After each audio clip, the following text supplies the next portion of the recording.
क्रिया तो बंदा भी करता है, एक डाल से दूसरी डाल पर, दूसरी डाल से तीसरी डाल पर, लंगूर भी करता है।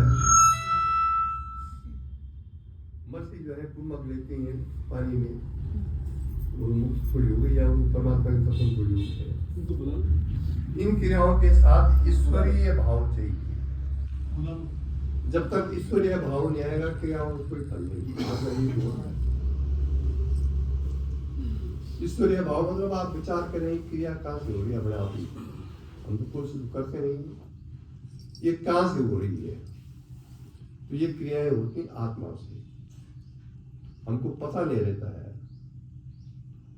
आत्मा से सर्वप्रथम प्राण उत्पन्न हुआ। ये प्राण ही जो है ये श्वास प्रश्वास वाला, इससे और सूक्ष्म है प्राण। प्राण उत्पन्न होकर के फिर वही प्राण जो है चित्त शक्ति में उत्पन्न होगा। चित्त माने चेतना, ये चित्त नहीं मन वाला नहीं, चित्त माने चेतना, चेतना शक्ति में परिवर्तित हुआ। अब समझा कर, तुम्हारे मूलाधार में सबसे पहले प्राण उत्पन्न हुआ आत्मा से।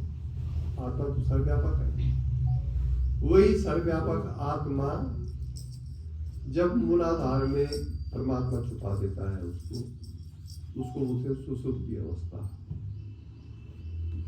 गुरु अपने संकल्प शक्ति से उस सुसुप्ति अवस्था के प्राण को, उस सुसुप्ति अवस्था के चिति शक्ति को जगा देता है संकल्प में। गुरु ने बोला ओम, अगर गुरु के संकल्प में ताकत है, ओम में ताकत है, ताकत है तो कुछ उसको बोलते हैं चिति शक्ति। चिति शक्ति के बाद प्राण उत्पन्न होता है, स्थूल प्राण भी, और फिर शरीर बनना शुरू हो जाता है। वो जो शक्ति है वही परमात्मा की शक्ति है, उसी शक्ति को जगाते हैं। जिनकी क्रियाएं नहीं होती हैं उनका प्राण जो है मन के आधार पर नहीं बल्कि संस्कारों के आधार पर होता रहता है। यह नहीं होती, वो बैठे हुए हैं, ऐसा लग रहा है या कुछ और हो रहा है, अंदर परिवर्तन होगा।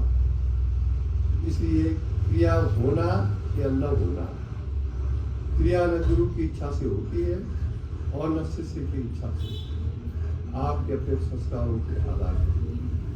हाँ, जो आप बैठेंगी उस क्रिया को करने के लिए टाइम देंगी, उसमें परिवर्तन आता रहेगा और अंत में वही क्रिया जो है आनंद में परिवर्तित होगी, आनंद आएगा अंदर।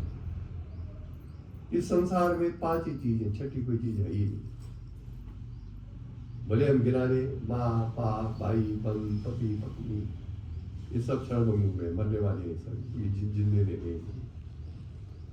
3 चीज है, सत्य चित्त और आनंद। इसको बोलते हैं सच्चिदानंद।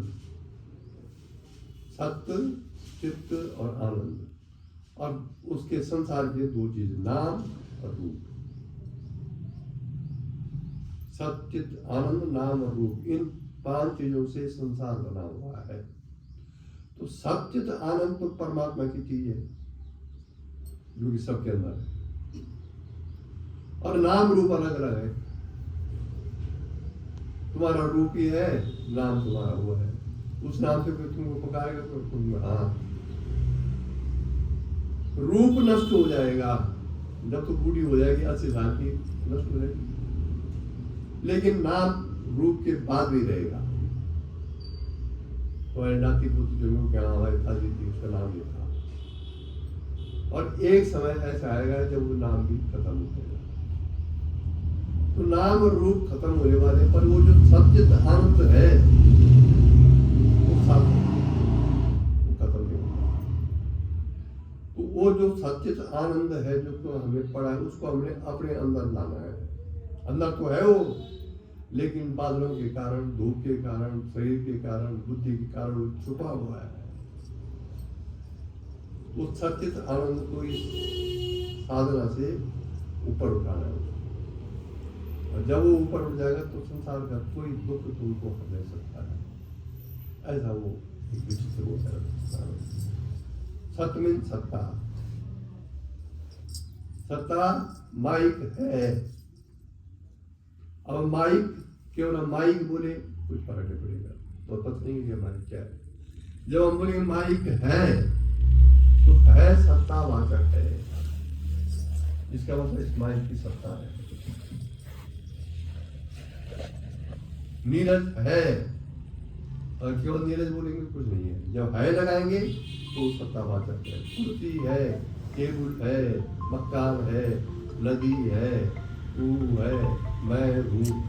अब है जो सत्तावाचक है, और हूँ जो है समष्टिवाचक आ गया। इसलिए सत्ता हर समय हमारे साथ है। हम भूल गए वो अलग बात है, लेकिन वो हर समय हमारे साथ है सत्ता। और यदि हमारा ध्यान सत्ता में है तो हम फिर विचलित नहीं होते। क्योंकि सत्ता में रहते हुए जो भी व्यक्ति जो भी काम करता होगा वो सफल होगा। हम असफल होते हैं जब हम सत्ता से विमुख हो जाते हैं। अपनी जो हमारा एग्जिस्टेंस, सत्ता मीन्स एग्जिस्टेंस, अपना जो एग्जिस्टेंस हमारा है उससे विमुख होकर के दूसरे के एग्जिस्टेंस के सारे हम संसार चल रहे होते हैं, तब हम अध्यात्म में फेल हो जाते हैं।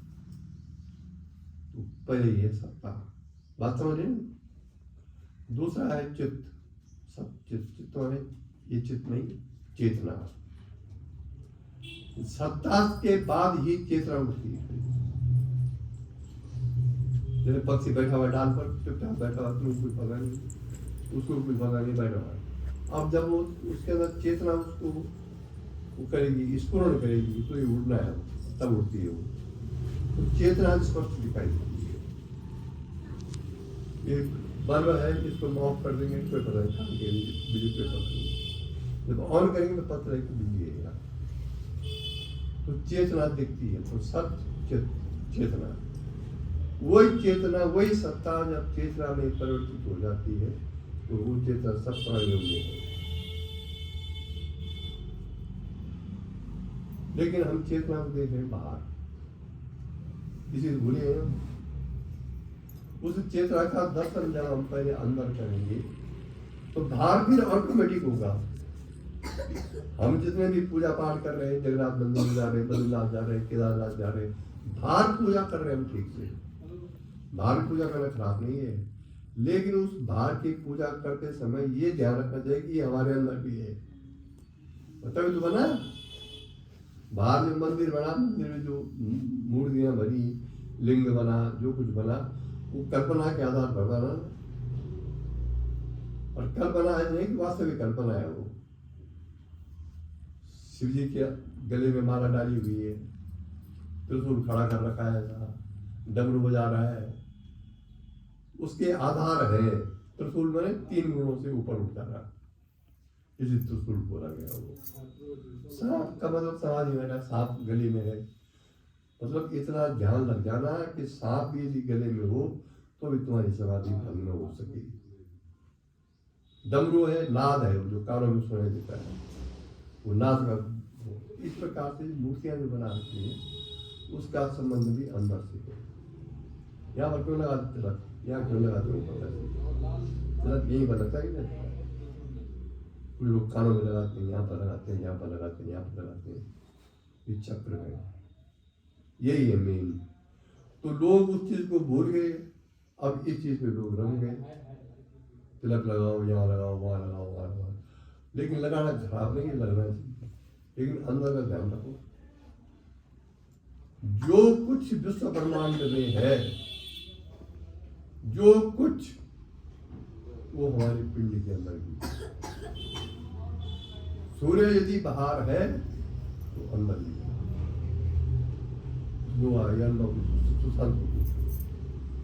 चंद्रमा यदि बाहर भी है वो अंदर भी है। तारामंडल यदि बाहर भी है वो अंदर भी है।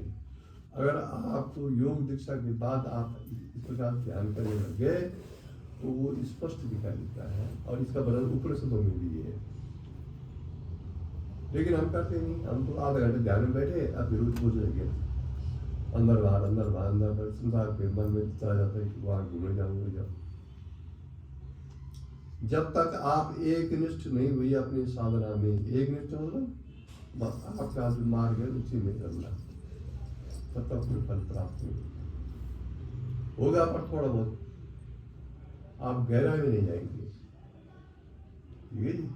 पाते नहीं है रत्न जो तटमात्र में जा बैठते, लाते हुए हैं रत्न जो गंभीर जल में बैठते।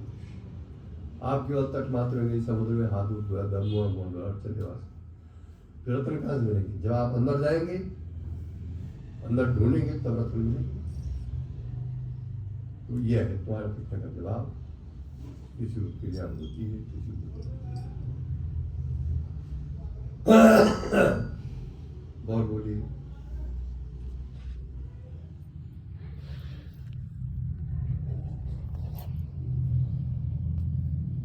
और पूछिए।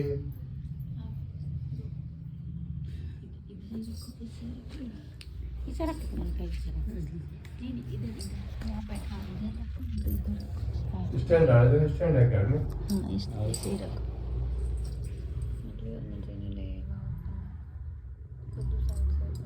भाई गुरु तो या तो पत्थर के समान है, कुछ कोई कुछ तो बैठा हुआ है।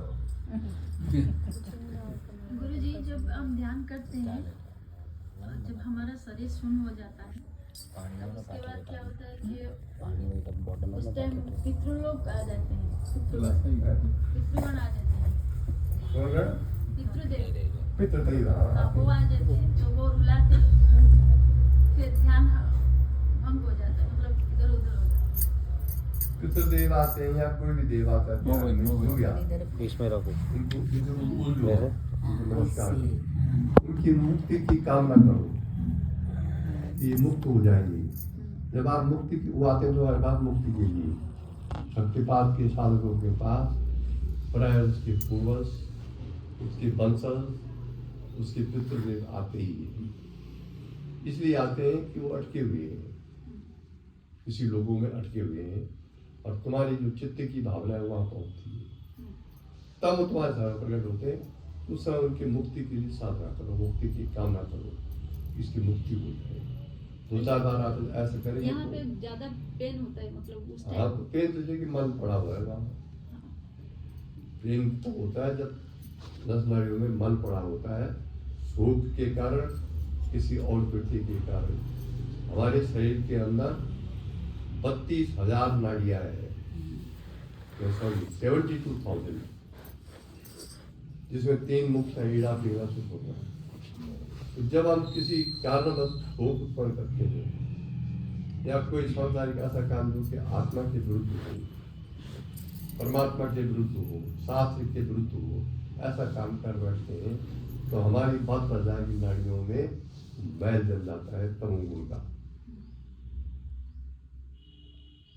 और तमोगुण में जब मैल जम जाता है, जब आप साधना करते हैं, वो मैल बाधा डालता है। उस मैल को शक्ति का काम है साफ करना। तो जब वो साफ करते हैं उन नाड़ियों के मदों को, तो उस समय वो पेन जैसा होगा, हल्का पेन, जो कि सहनीय होगा, ऐसा नहीं होगा कि। और आप बैठ रहे हो, धीरे धीरे एकदम खुल जाओ, कोई चिंता की बात नहीं है, कोई घबराने की बात नहीं, एकदम खुल। जैसे कि पाइप होता है, पाइप ध्यान देते हो, पाइप पानी का पाइप होता है ना, अब उसमें कीचड़ फंस गया, तो जब आप पानी से यहाँ डालेंगे तो उस कीचड़ में पानी अटक जाएगा। फोर्स लगाएंगे आप पानी का, तो कीचड़ वहाँ से हटेगा, पानी बाहर आ जाएगा। तो ठीक है, ये अवस्था नाड़ियों की है। नाड़ियों में 72,000 नाड़ियों को साफ करने में कभी कभी पूरा जीवन लग जाता है। जो तेज क्रिया वाले हैं, जो भक्ति भाव वाले हैं, जो उनको 2-3 साल में हो जाता है, लेकिन क्रियाएं अंत तक चलती है, जब तक कि आप मुक्त भी हो गए। क्योंकि संस्कार संचित करते रहते हैं ना। अभी हम 2 घंटे ध्यान में बैठे, बाहर फिर गए, संस्कार संचित हो गए, तो उसको नाश करने के लिए क्रियाएं होती हैं। तो घबराने की बातें, दर्द होता है तो उसको सहन कीजिए। मन वाले चले जाने के बाद ही ऐसे ज्यादा होता है, माता के चले जाने के बाद शोक से कारण मैंने सोचते में समय माता जी बिल्कुल सार्वभौमिक है, अमर है, बिल्कुल मरती नहीं है। बस जो शरीर में है वो मरेगा कि नहीं मरेगा? ऐसा कौन सा शरीर है जो ये जीवन निरंतर रहा है? उसके लिए अपनी आत्मा की आहुति दे देना, ये तो महान अज्ञानता है। मेरा नहीं बड़ा लड़का 70-47 साल का, मैं बिल्कुल छोड़ो हो गया। नहीं, ऐसा लगता है कि संसार त्याग कर ले, सब कुछ त्याग कर ले, मतलब कोई काम का नहीं है। त्याग बाहर का तो कभी होता ही नहीं है, त्याग अंदर का करो। माता को अंदर से छोड़ो, शरीर रहते हुए भी और शरीर के बाद भी। शरीर बस सही लगते हैं सब, और उसको है माता को याद है कि मेरी बेटी थी गई, उसको याद है मेरी बेटी थी गई, क्योंकि शरीर सब था। शरीर से क्या पता नहीं किस लोक में है, फिर तो दूसरा जन्म हो गया होगा, क्या हुआ होगा। तो ये घनघोर अज्ञानता है कि किसी का शरीर चला गया हो और आप जीवन में उसके शोक में डूबे हुए, आप अपना नाश करें, उससे उसने गया, उसकी आयु वहीं तक थी, उसी रोग से उसने जाना था, वही तो उसकी आयु थी। बात खत्म। ठीक है, थोड़ा बहुत होता है, लेकिन ऐसा नहीं है कि 2 साल तक शोक में पड़ी थी। उस शोक के कारण तो विकृत हो गई, वास्तविकता ही है। मैंने तो यहाँ से पहला फोन पे बोला कि हाँ के बाद हाँ 15-20 दिन तक इधर रहेगी, घूमेगी फिरेगी, मन बदलेगा। यहाँ भी नहीं आई, कह रहा तो मान के नहीं, कह रहा तो माना नहीं रहा, नहीं आई तो अब मैं छूट जा बात।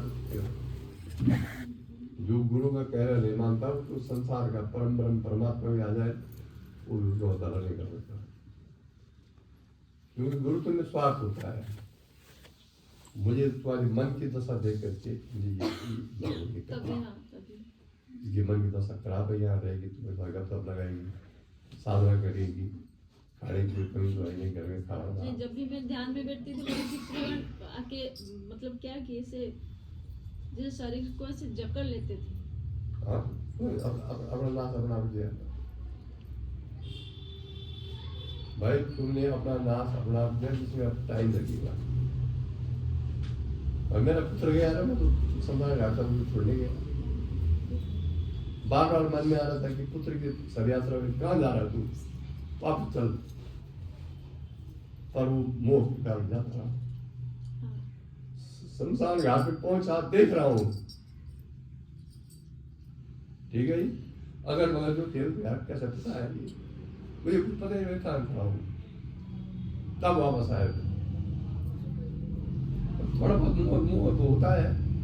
अब मैं सोचूं कि साबुत मर गया, अब क्या होगा, छोड़ो, रहने दो, सो के मारे वहाँ कमरे में बैठा रहूँ, कोई काम जो जिंदे हैं उनको उनके बारे में न सोचूं, तो तुम उठता है।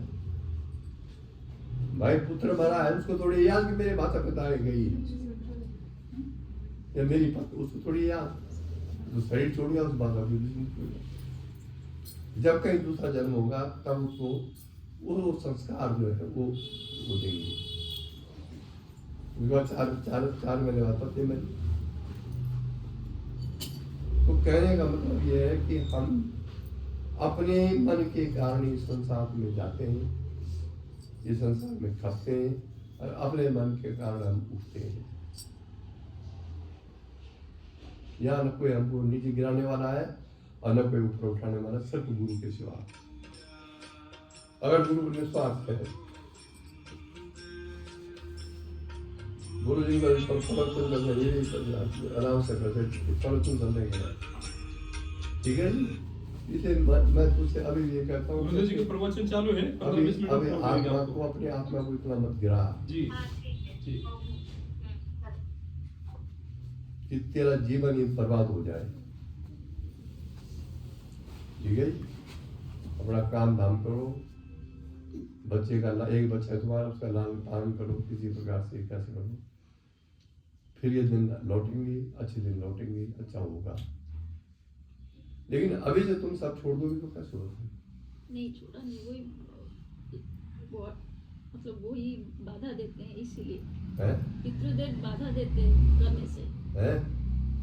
बोल रहे पितृदेव बाधा देते हैं, पितृदेव के बाधा नहीं देते हैं, मतलब वही तो उसको उसके लिए खंडित बोला, कर्मकांड उसका विधान है, इसलिए पूजन करना है, सिद्धांत है। मैं तो नहीं मानता, मैं तो किसी पितृ को नहीं मानता, ना किसी को मानता। भले उसने बॉडी चेक की कि मेरे भी अपने माता पिता के साथ ज़्यादा अच्छे संबंध मेरे, लेकिन ये तुम्हारे पास शक्ति है तो पितृ क्या भगवान भी तुम्हारा कुछ नहीं कर सकता। एक रोज ध्यान में बैठी थी तो माँ बोली कि इतने बड़े जो पेड़ का क्या बोलते वो उठा के क्यों रखा है सर पे।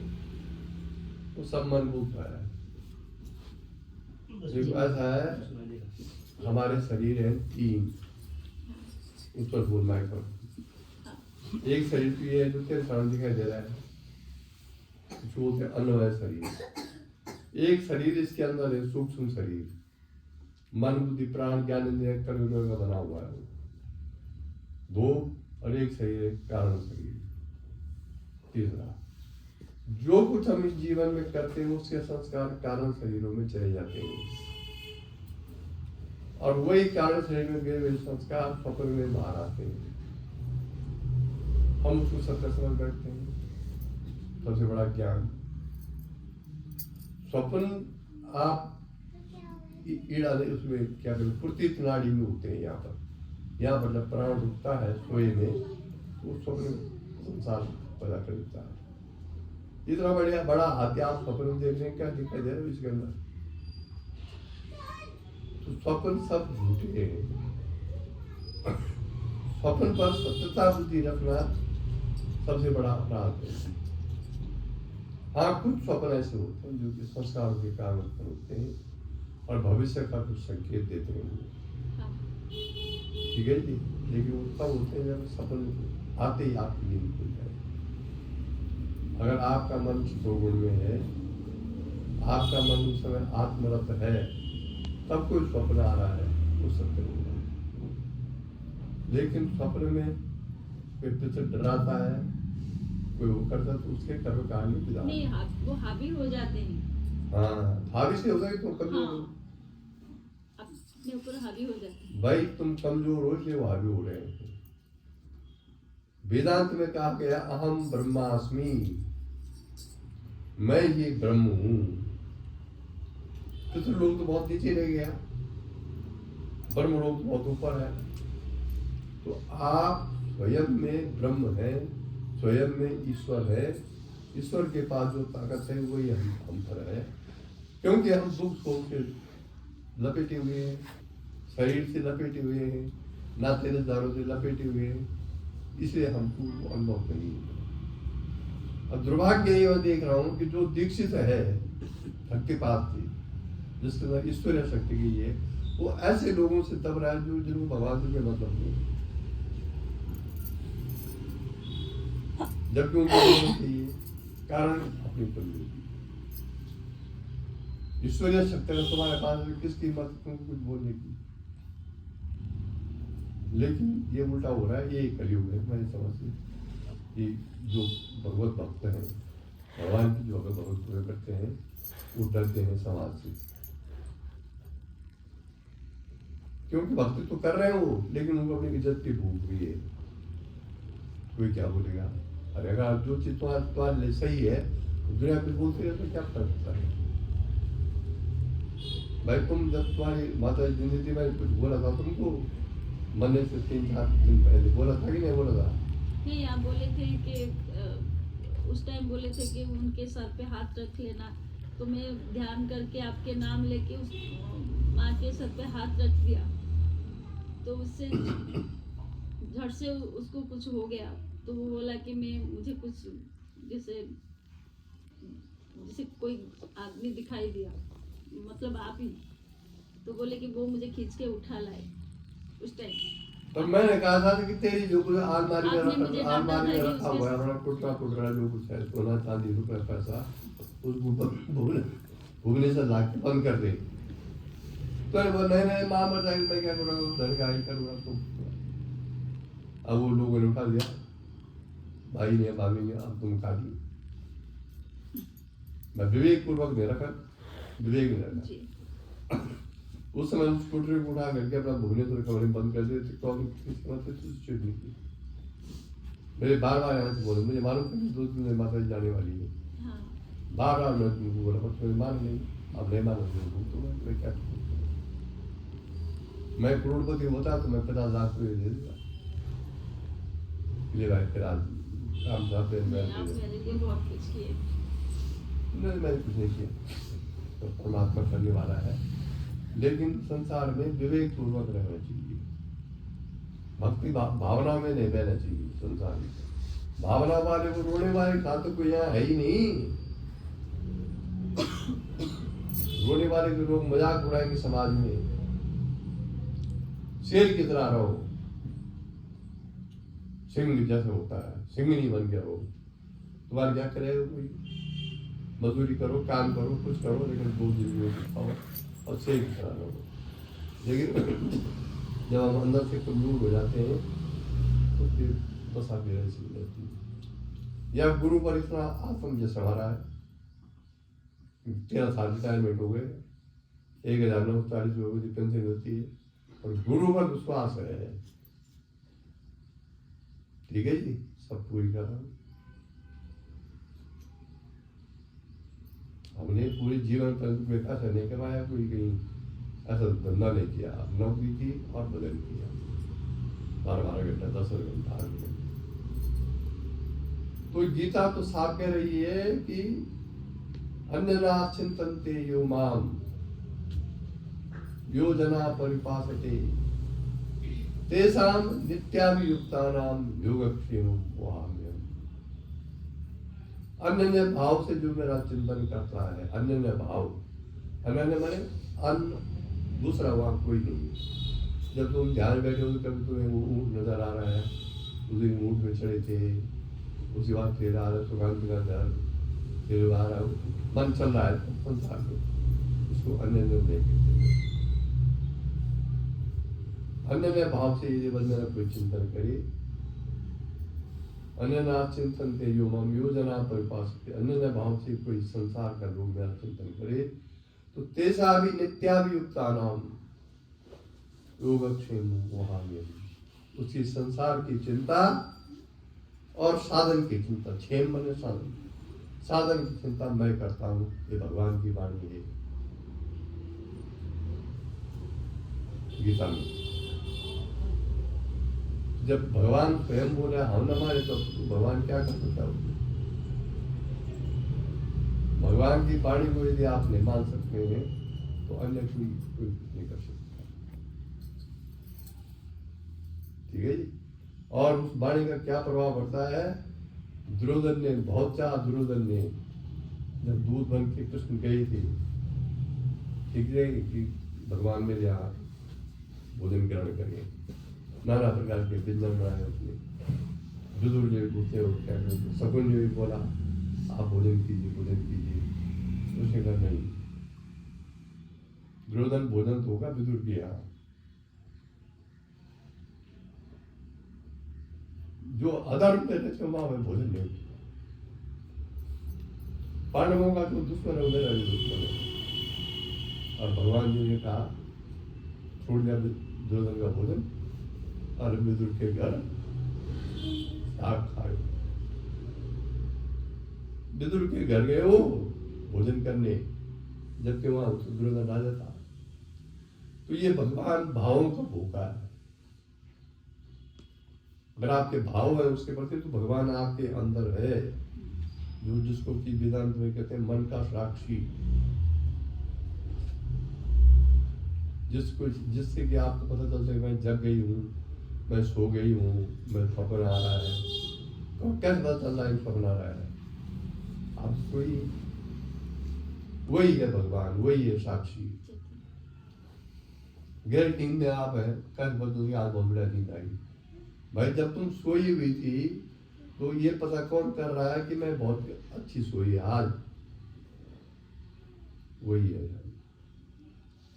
इसी का चिंतन हम करें, भगवान प्रकट हो जाएंगे। ठीक है, इसलिए अपने मन के कारण गिरो मत। एक बार गिर गई तो फिर उठाने वाला कोई नहीं। गुरु भी 2-4 बार कोशिश करता है उसके अपनी साधना है, अपना जीवन है, वो विपरीत हो देता है। जो समझा नहीं मानता उसको क्या पड़ी हुई चीज की, और जो उस बात को समझता है वहाँ सब कुछ देता है।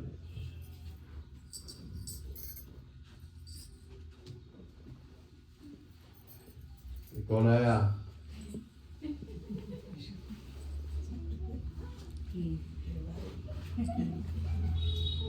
ठीक है, और कुछ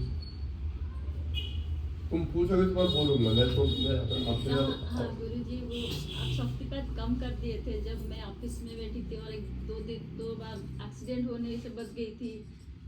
गाड़ी चलाते चलाते ध्यान लग जाता था वो, और लगता तो आप कम कर दिए थे। है उस टाइम बोले कि मैं थोड़ा कम कर देती हूँ।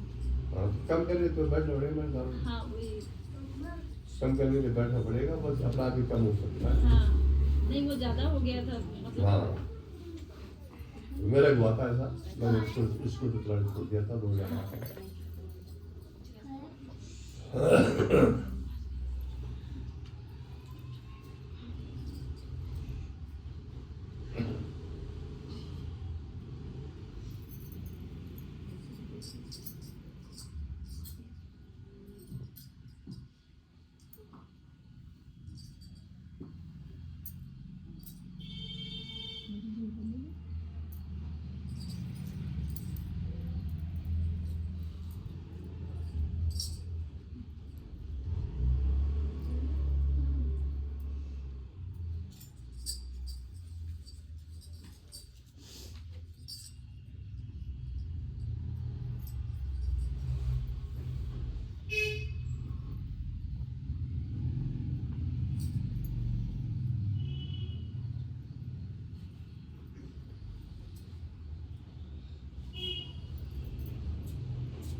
और बोलो, हुए खत्म करें। पूछना है तो पूछ सकते हैं, उसको पूछना ये है। बात पे प्रश्न है, तब सिद्ध हो गए। प्रश्न पूछना है, एक मिनट। हाँ हाँ, माइक दीजिए पीछे। प्रणाम गुरु जी। राम मैं जैसे साधन में बैठता हूँ तो एक पर्टिकुलर क्रिया होती है और मेरा मन उसके प्रति आसक्त हो गया।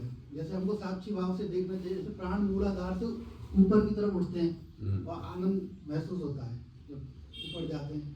तो जब मैं कई बार बैठता हूँ वो नहीं होती है, तो साक्षी भाव में रह के मन में ये विचार आता है कि आज कुछ नहीं हो रहा है क्या, जैसे शक्ति आज वो चीज़ नहीं हो रही है, तो थोड़ा सा मन थोड़ी देर के लिए निराश होने लग जाता है। उसकी कामना करता है कि वही क्रिया हो। जैसे आपने बता दिया कि जो शक्ति को जरूरत होगी वही होगी, लेकिन मन में कामना आती है कि वो क्रिया हो। लेकिन आपने पहले भी बताया कि वो तो उसी के अंतर्गत हमारे नहीं है, लेकिन मन में बार बार होती है कि वो क्रिया हो। इससे मेरे को लंबे टाइम तक बैठे रहने में आनंद आता रहता है। थोड़ा सा इस पे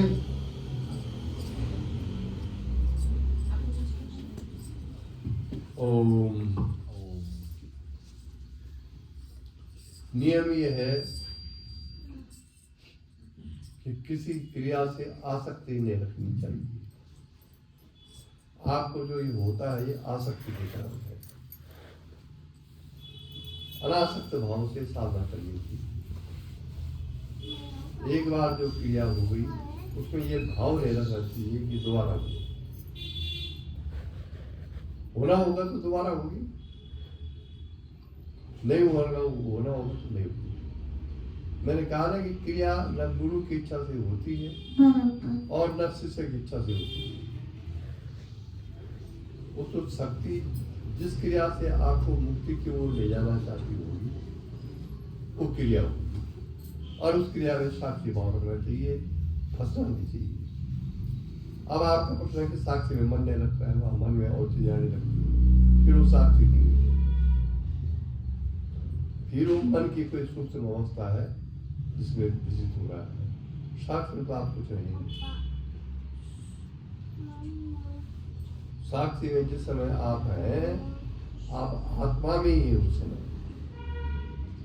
शरीर के अंदर उसको साक्षी बोला गया है, शरीर से बाहर उसको आत्मा या परमात्मा बोला गया है। मतलब आत्मा परमात्मा का सूक्ष्म रूप है साक्षी। वो साक्षी ही स्वप्न दिखाता है, स्वप्न को देखता है।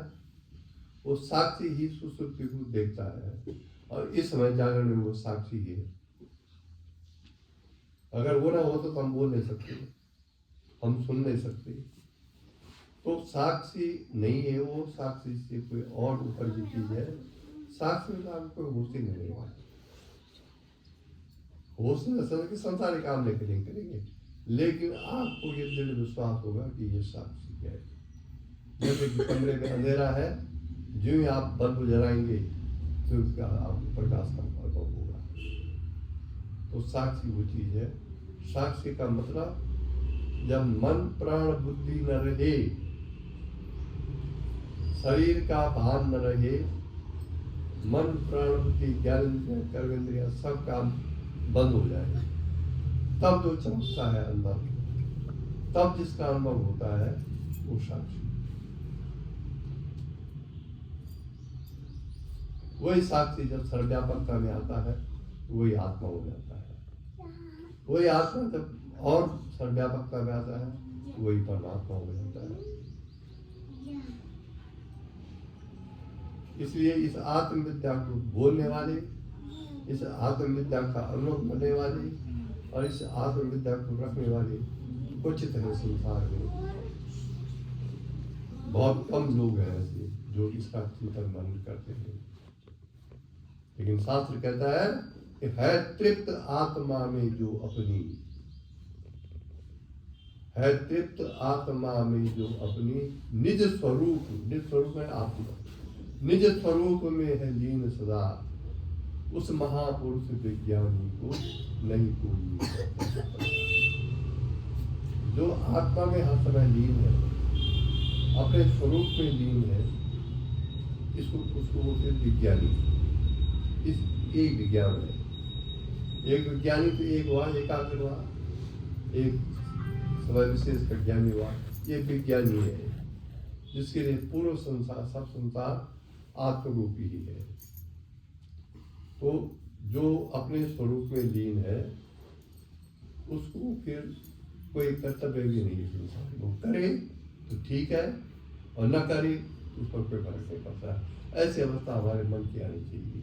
वो कर्म करे तो वैसा है, नहीं करे तो कुछ वैसा।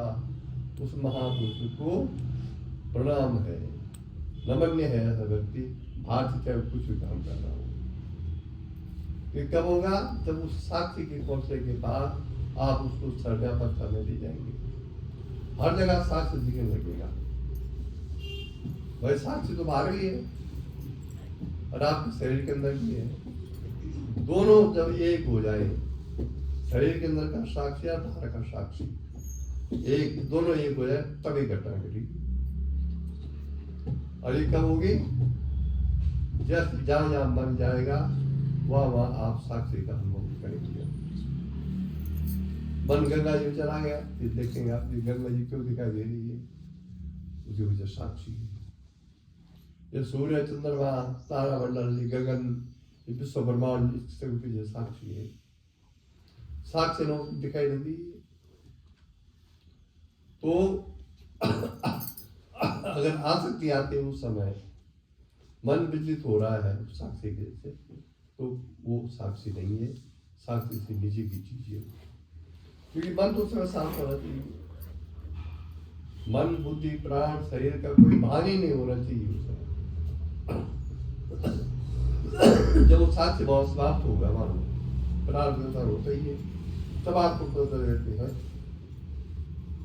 मैं कहा था वो है साक्षी।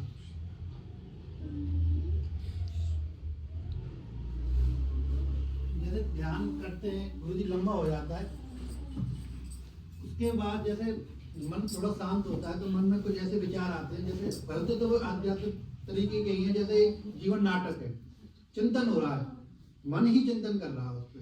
तो आते हैं ये, मन में लगता है कि ये सब नाटक है, लेकिन ध्यान जब खत्म हो जाता है फिर वो मनो विचारों के साथ जुड़ाव उसी तरह से रिएक्ट करता है मन जैसे करता है। लेकिन जब ध्यान करते हैं और तो उसके बाद थोड़ी देर बाद मन में आता है कि हम कुछ नाटक ये मैं इसके पिता के रूप में आया हूँ, इसके पति के रूप में आया हूँ, उनके बच्चों के रूप में आया हूँ। लेकिन जब फिर वो दैनिक दिनचर्या में जाता है फिर उस चीज को आती तो है यार, लेकिन उतना मतलब मन भूल जाता है। आप तो भाई ये शरीर आपका जो है संसार के सुख दुख भोगने के लिए पैदा हुआ है, तो प्रारब्ध का कुछ ना कुछ खेल तो शरीरांत तक रहेगा ही।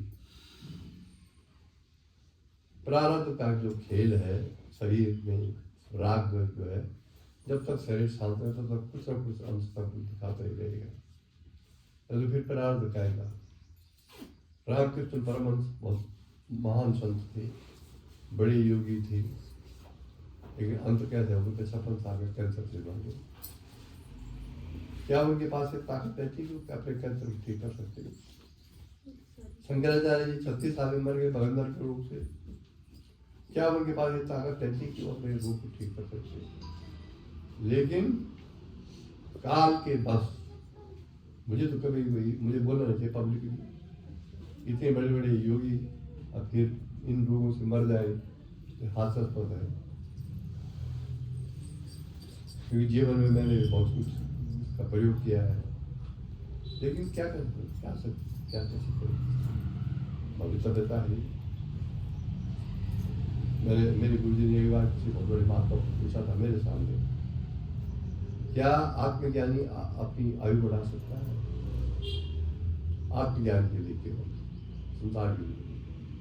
उन महात्मा जी बोल के हाँ शास्त्र में वर्णन है। तो गुरु जी ने 2 बार जो एक्शन किया अपने लाइफ में, मेरे सामने बातें।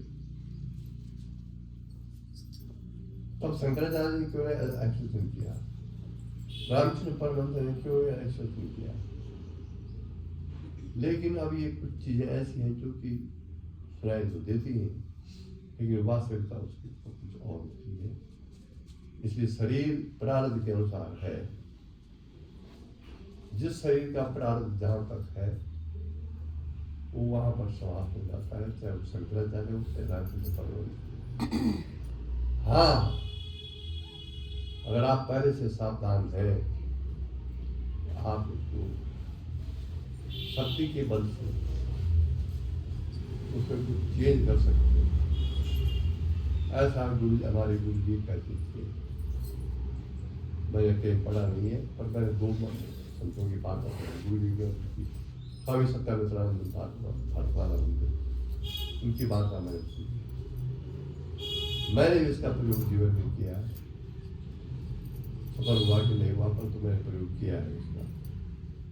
तो ऐसा नहीं है, क्योंकि अगर आप ऐसा नहीं है तो ईश्वर अंश जीवन का से कहाँ से हो गया? आप ईश्वर की प्रस्तुति कहाँ से हो गए? रावण बोलते हैं ना कि ईश्वर के अंश ही है हम। तब उपनिषद में ये क्यों है ना, तत्सर्वो जरामरणम योगाग्निमय्यम तपम शरीरम। उसको ना कोई जर आता है, उसका शरीर युगाग्नि से चपा हुआ होता है, उसको कोई रोग नहीं होता है। लिखा हुआ है ना उपनिषद में, तत्सर्वो जरामरणम योगाग्निमय्यम तपम शरीरम। अभी विचार के बात है, यहाँ जितने बड़े महात्मा हुए सब रोग से मरे। भाई फिर में लिखा हुआ क्या सत्य होगा? हमारे गुरु ज्ञानी रोग से मरे, विष्णुतीर्थ महाराज रोग से मरे, शिवम तीर्थ महाराज कार्तिक रात रोग से मरे, जितने भी महात्मा शक्तिपात में हुए हैं रोगों से मरे, दुर्दशा होकर के मरे। फिर ये उपनिषद का सूत्र कहाँ है? लेकिन लोग इसका अर्थ लगाते हैं गलत। प्रारब्ध था उनका। नहीं, प्रारब्ध से खत्म करना चाहिए। शरीर छोड़ने से पूर्व ये प्रारब्ध खत्म नहीं किया हमने, तो फिर मुक्त कहाँ से हो?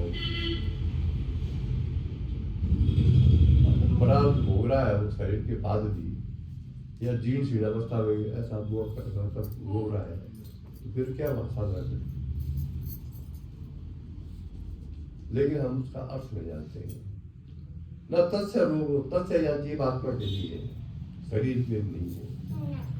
उस जीवात्मा को रोग आक्रांत नहीं करते हैं और न जड़ बुखार को आक्रांत करते हैं। शरीर को होता है सब कुछ, और शरीर को होता है तो फिर भी योगाग्नि से, योगाग्नि तो शक्तिपात, उसका शरीर तपा हुआ रहता है, उस पर उसका उतना प्रभाव नहीं पड़ता है। अंत में ये मैं इसको लगाया और जितने बातों में लेकिन बड़ी दुर्दशा में लगी। ठीक है जी, हमारे गुरु जी बहुत बीमार हुए, लेकिन अंत के समय पर लास्ट के 3 महीनों को बहुत बढ़िया रही। 7 बजे तक मैं 3:30 बजे तक घर भेज दिया। कोई रोग नहीं, रोग जितने थे सब नष्ट हुए और बहुत बीमार हुए। कारण उन्होंने संसार की कोई परवाह नहीं की, क्या बोले, जो उनके साथ कार्य था वो उन्होंने किया। डरते थे उनसे, प्रभाव था। ठीक है जी, तो कहने का अर्थ ये है कि आपका जो अपना प्रारंभ है, प्रारंभ है आपका समाज में अपयश भोगने का। मैं एग्जाम्पल दे रहा हूँ, प्रारब्ध है आपका समाज में अपयश भोगने का। आप ठीक काम कर रहे हैं, न्याय धर्म संगत कर रहे हैं, न्याय संगत कर रहे हैं, पर फिर भी वो भोग, अपयश का जो भोग है समाज में फैल गया। अगर आप उस अपयश से डर गए और आप अपयश से कार्य रोक दिए तो आप गए, फिर आप गुरु कहाँ रहे, साधक कहाँ रहे। आपको तो शेर होना चाहिए, कोई कुछ बोले उससे डरने की क्या बात है। तो हम अपनी इज्जत के भूख के कारण या भला बनने के कारण ऐसे ऐसे कर्म कर देते हैं जो कि हमारे अंतरात्मा के विरोध में होते हैं, और फिर हम बन जाते हैं उसको। ये जो तुम बोल रहे हो क्या सजा होता है, इसका कारण अंतर विरोध है। या फिर ध्यान ऐसा हो तो अंतर विरोध ध्यान के द्वारा साफ हो जाए। अगर आप लगातार समाधि हो रही है तो कौन आपको रोक सकता है, क्योंकि मन फिर चला जाता है उस अवस्था में, संसार में कोई काम आपको नहीं सकता है। सत्यवती थी ना, सत्यवती, सत्यवती नाम तो रहा है। और कौन सा राजा सामने नाम शांतुल, शांतुल था वो सब पिताजी का नाम है।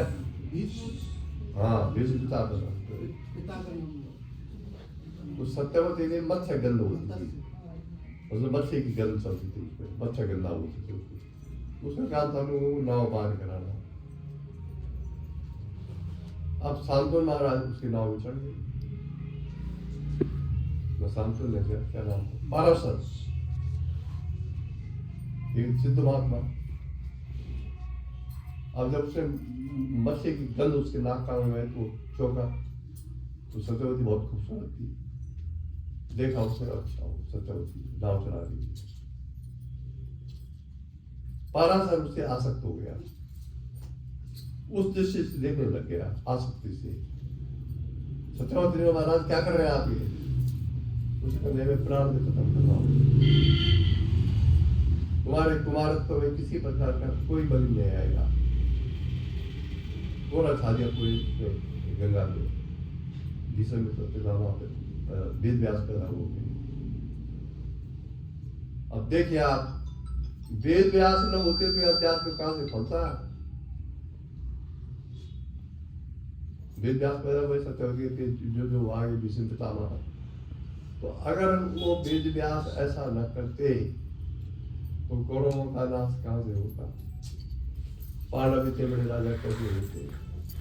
और वेद व्यास जो आज वेदांत का माना कर रहे हैं उसमें सत्यवाद एक काम मल्लाह पुत्री से पैदा हुए और विस्तार वेदों का किया। फिर कहाँ गए जात पात, कहाँ गए पवित्रता अपवित्रता, ये सब ऊपर से लिखा होता है। और तो ये सिद्धों की नकल देखी। मैं कह रहा हूँ कि ये घटना शास्त्रों में वर्णन है, और उसके पीछे कारण है प्रारब्ध। तो लेकिन प्रारब्ध भी किसी समस्या का समाधान के लिए होता है, ठीक है जी। इसलिए आपके अंदर जो प्रतिबंध है, जो आत्मविश्वास को गिराता है बार बार, वो आपको परेशान कर रहा है।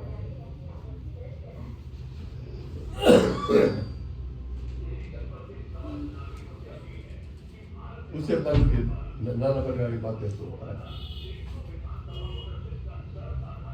तो मैं फिर प्रॉब्लम बोला इस बीमारी में क्या क्या नहीं होता, मुझको अकेला बैठा हूँ, नीचे कोई शरीर बना रहा है, लकड़ी बना रहा है, मैं उस लकड़ी में लोग रख रहे हैं, उसको बांध रहे हैं, फिर सभी आशा उधर आगे चल रही है, लोग रो रहे हैं, ये संसार घाट चल गया, चिता बना दी। अब ये विचार चल रहा है मेरा है, आग लगा दी, मैं जल गया हूँ वही, लेकिन ये मन ऐसा कर क्या कारण इसके पीछे? वैराग्य शरीर के प्रति, और उस राम डर गए, क्या दिखाई दे रहा है, मरूंगा मैं तो गए। ये शक्ति वैराग्य दिखा रही है कि जिस शरीर से दूसरा आ सकते हैं उसकी ये दशा है। देख रहा हूं, इसलिए ये शक्ति बड़ी विचित्र है। ये जो चीज तुमको जितना गिराएगी, ये भी शास्त्र कहता है, जो चीज तुमको जितना गिराएगी, अगर तुम्हारे पास विवेक है तो वो चीज तुमको उतना उठाएगी। और विवेक शून्य आप हो गए तो फिर आप गिरतेगे।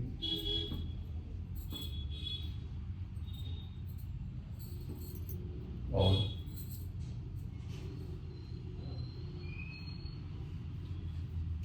भाई भगवान, अगर आप सांसारिक दृष्टि से देखें तो भगवान कृष्ण बराबर जो कर्म उसने किए किसी के साथ, लेकिन जिनकी भौतिक बुद्धि है वो बोलते हैं कृष्ण ने महाभारत कराया, इतनी सेना मरवाई, इतने वंश खत्म किया, 18 दिन में कौरव वंश खत्म हो गया, ठीक है जी। उन्होंने कहा कुछ देर से कहा था उससे भाई गांधारी नहीं, जिस प्रकार से मेरा वंश नष्ट हुआ उसी प्रकार से तेरा वंश नष्ट होगा, श्राप दे। तू अगर चाहता तो युद्ध रोक सकता था, मेरे 100 पुत्र न मरते, तो कृष्ण ने कहा मैं रोक सकता था, लेकिन यदि मैं रोकता तो अधर्म का नाश कैसे होता? इसलिए चाहते हुए भी युद्ध न हो, मेरे बार बार समझाने के बाद भी किसी ने मेरी बात नहीं सुनी। अंततः मुझे वो करना पड़ा जो कि मुझे नहीं करना चाहिए था, ठीक है जी। तो भगवान तो वही करते हैं आपके साथ जो आप जिस क्रिया से आप मुक्त होते हो।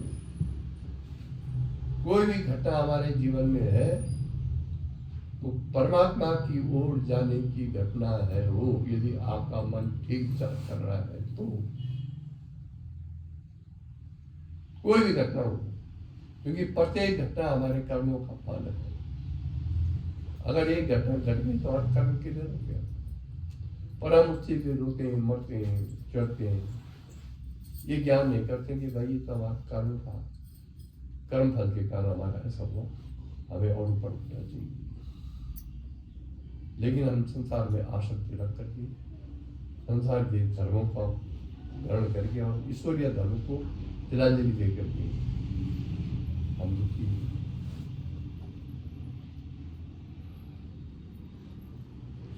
ठीक है, इसलिए साधक हमेशा वीर होना चाहिए, साधक को शेर की तरह होना चाहिए। कायर जो लोग हैं वो साधक ये विशेषकर ये मार्ग वीरों का है, कायरों का। वीर कौन होगा? जिसकी आस्था भगवान पर होगी, वो कायर नहीं हो सकता है, वो समाज के डर के मारे अपनी इज्जत में जाएगा, समाज से टकराएगा।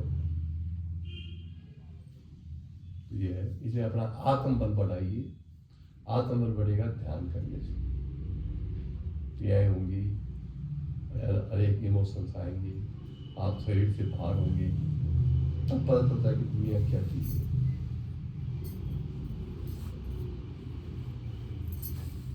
और बोलिए।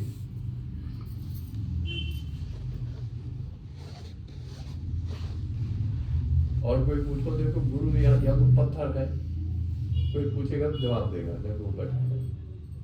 और कोई जिज्ञासा जो नए दीक्षार्थी है, क्यों वो क्या होगा, कैसे होगा, वो पूछ सकते हैं।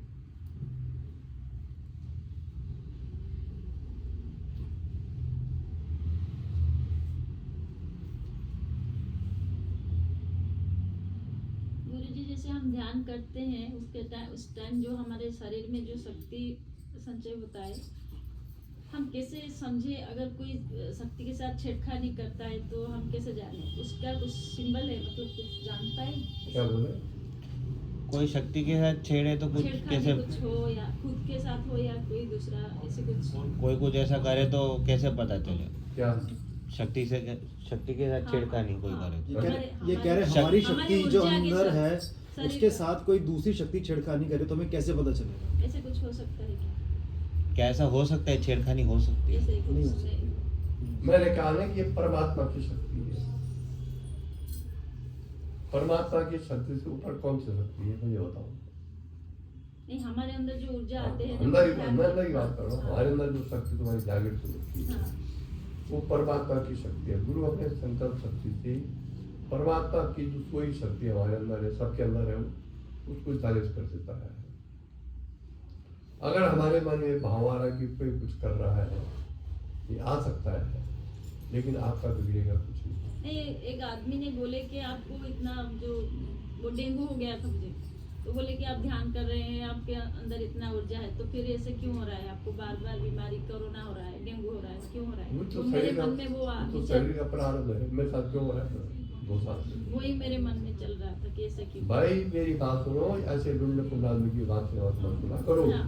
या तो फिर उनकी सुनो या तो मेरी सुनो, हाँ। डबल मत चलो। मैं कह रहा हूँ कि अगर शक्ति आपका जागरण हो रखा है और क्रियाओं का अनुभव हो गया है, तो दुनिया की कोई ताकत आपका कुछ नहीं बिगाड़ सकती है। यदि हम कोई अनुभव हो रहा है, कुछ बिगाड़ रहा है, तो हमारी मन की कमजोरी है। करते हैं हम, उसका प्रभाव भी होता है शरीर पर, मन पर, हाँ। लेकिन उनसे पीछे से डरना नहीं चाहिए, क्योंकि अंततः जीत आपकी होगी यदि आप साधना कर रहे हो। तो एक बार मुझे जिस बात तुम कर रहे हो वो मेरे साथ हुआ है। मैं जैसे रात के 11 बजते थे, एक बूढ़ा और एक बूढ़ी आती थी और उसको बाहर ले जाते थे। हाँ, ऐसे ही होता है, हैं? मेरे साथ ही होते हैं ऐसे। बाहर छत में ले जाते थे उसको और उसके बाद वहां से गायब हो जाती थी। ये 2-3 दिन आपको तक हुआ। भटका देते हैं कहीं पे ऐसे। हाँ, 2-3 दिन तक हुआ था। फिर गुरुजी ने कहा, हमारे गुरुजी ने कहा, उठा जी आपका चेहरा काला क्यों पड़ा हुआ है? आपने कहीं किसी का तेरे का अनुभव नहीं खाया? मैंने अभी तेरे को नहीं खाया, किसी महात्मा क्या मैंने बोले किया है। वो महात्मा जी का ध्यान भी करता संन्यास क्यों? मैंने कहा संन्यास चाहते संन्यास कहना इसलिए क्या कारण है? चेहरा काला पड़ेगा। उन्होंने कहा आज रात में उनको पता था कि 11 बजे के करीब ऐसा होता है कि आंधी चलती है और आंधी में बेहोश हो जाता हूँ, फिर बाहर चला जाता हूँ और वो मेरे आगे आगे साई के साथ चलते रहते हैं। गुरु ने कहा कि अच्छा तो ऐसा है कि मैं 2-3 दिन बाद बात करूँगा। उन्होंने फोन किया वहाँ से कि कहीं आने वाले तुम्हारे पिताजी तो नहीं है, क्योंकि पिताजी से मेरे रिश्ते ठीक, मेरे जीवन में मैंने ऐसे कुछ नहीं करना, बस ऐसे ठीक है। तब उन्होंने दूसरे दिन कहा कि तुम ऐसा करना कि जागृत रहना, होना मत। रात में बैठ गया, आँख मुझे नींद आने से पहले मैं आँख फिर रही नहीं, तो ठीक वही 11-11:30 बजे वो 2 साई मेरे सामने आ गए। तो मैं सबकी आवेश में उठाई, मैंने जोर से चिल्लानी मारी, हम दोनों के बीच में अग्नि जल गई। कहीं नहीं दिखाई दी मुझको। और वो पसंद चले गए, बस हो गई सभी अग्नि के नाम कुछ बात में सो तकलीफ जाए। सुबह को मैंने कदम बनाई, क्या कैसे हो, मैंने कहा भगवे को धारण किया, बता एक माता जी की है। अरे क्या तुमने किसी शिष्य को दीक्षा तो नहीं दी बिना अनुमति की? मैंने कहा हरिद्वार में एक बाबा था, वो लूटता था उनको, मेरे दार थे वो, हमें बात खबर आते थे, तो मैंने उसको उनसे छुड़ाया, उस महात्मा से। और अब आप दीक्षा दी उनको पूरे परिवार में, क्योंकि मेरे दार तो मुझे खराब था, समाज में बड़ी बदलाव हुई। उसने फिर कुछ किया मेरे लिए, करता रहा वो कुछ ना कुछ। तो गुरु ने कहा ऐसा करो, वो माता पता था कहा ऐसा हमारे हाथ खड़खड़ी में क्या फूल की टूर लेके जाओ, 151 रखो और उस महात्मा के चरणों में रख दो, प्रणाम करके वापस आ जाओ। मैं वैसे किया तो वो लिया, फल ले गया, 151 दक्षिणा, मुझे लंबी खड़गड़े बाबा बैठा होता, लंबी चटा थी बाबा की। मैं बाबा जी आपकी याद आ रही थी मुझे, तो क्या हुआ कि उसका संकल्प टूट गया। अगर आपको शक हो कहीं कि फलाना आदमी मेरे खिलाफ कुछ कर रहा है, तो उसको जाके मिलो, उसको कुछ भेंट दो, उसका प्रेम से बात करो, तो जो संकल्प उसका उठा हुआ है तुम्हारे खिलाफ वो खत्म हो जाएगा। क्योंकि दुनिया एक संकल्प की है। जब मैं मन में संकल्प करता हूँ कि मेरी शिष्य है, तभी तो शिष्य है। तो मन के कारण तो है, और मन में संकल्प नहीं करो तो क्या है। तो अगर ऐसा तुमको शक है तो वहाँ जाओ अपने घर में, जिसके प्रति तुम्हें ऐसा है तो आप बड़े प्रेम से बात करो, प्रणाम करो, उनको हाथ जोड़ो, हंसो खेलो। ये इसका सूत्र है।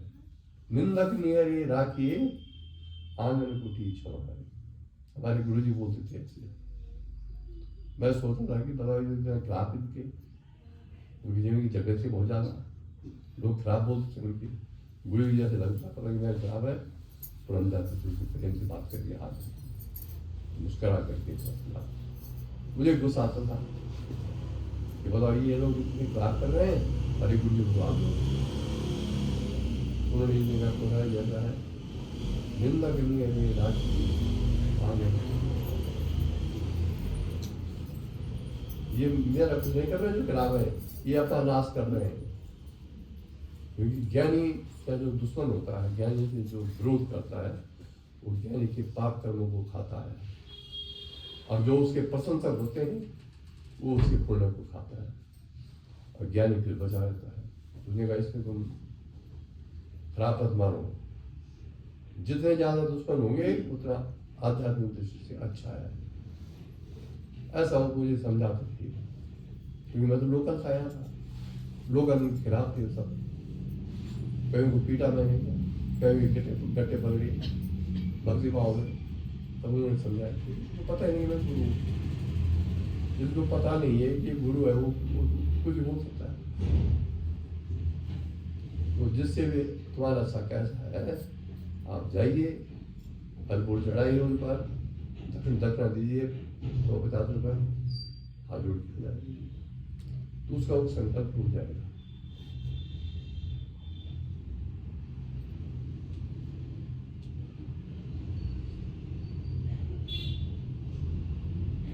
या तो मेरी इतनी ताकत हो कि आप उठाए और आपके चरणों में गिर जाए, या तो मेरे ताकत हो। ठीक है। मेरी एक MD थे, जब मैं नौकरी करता था BVR से पुरुषोत्तम दक्षिण भारत का, उसने प्रत्येक 2 दिन प्रत्येक मैनेजर को ड्यूटी लगा रखा। मैनेजर झाड़ू पोछा कर रहा अपना ऑफिस का, हम करते थे। मैंने GM से बोला मेरी ड्यूटी मत लगा, मैंने तो बहुत मुश्किल हो जाएगा। कहने से लिस्ट बना रखी है, लगे मेरी ड्यूटी। मैंने बहुत समझाया GM के मत करो साहब, घबरा हो जाएगा। हाँ प्रेम की बात कर, ठीक है तो बोलेगा झाड़ू का तो मत लेगा। खैर मेरी ड्यूटी लगी गया मैं, तो उसने पूरा डाटा बना रखा था हर आदमी का। जैसे मैं गया तुम्हारे घर राम नरदेव को उठा लिए, उसे फट गया हो गया। अच्छा आप 3 बार नेता रहे हैं, अध्यक्ष रहे हैं, अब होते करते इससे बड़ा झगड़ा हो गया। अब झगड़ा हो गया तो मुझे आ गया आवेश। मैं खड़ा हो गया कुर्सी से, बेटा पकड़ गया, और कुर्सी बैठा हुआ हूँ, मैंने मुझे पकड़ लिया। मैंने कहा मिस्टर, ये 2.5 लाख की मूर्ति का लिए बनाई दुनिया ऑफिस में, इसे कौन सा विकास होगा। अब जब मेरे आगे हो गया उड़ गई, वहाँ पर एक सीनियर आई और बैठा हुआ था, उसने कहा अरे साहब क्या कर रहा है। मैं नीचे बैठ आप क्यों है आप, नीचे बैठा है। सब अफसर आगे वहाँ क्या हो रहा है, मैंने एक ग्रुप फटकारा, सब रोने लगे ऑफिस में। विभाग में बाहर आया, जिंदाबाद की लाइन लगाई, पूरा ऑफिस दर नीचे आ गया। ठीक है जी, हड़ताल शुरू हुई। तब समझा कि ओहो ये तो बड़ा आदमी है। तब से अपने पिया उसको जोया तो बताया, उसने कहा सत्यवादी आदमी है और ये करता है साधना, ये घबराता नहीं कि आपने गलत छेड़ दिया। तब फिर अंदर बैठा, फिर आदमी उस झगड़े से 2,000 में बड़ी सकती है अंदर में। तो आत्मबल अगर आपके अंदर है तो भगवान भी आपको नमस्कार करेगा। आत्मबल नहीं है तो कीड़ा भी आपको आगे हो सकेगा। तो आत्मबल रखो, आत्मबल है तो आपको तुम्हारे क्या बिगाड़ सकता है। और अगर ऐसा डर है तो जाओ मिलो मुझसे, बात करो, छुपके तो होगा।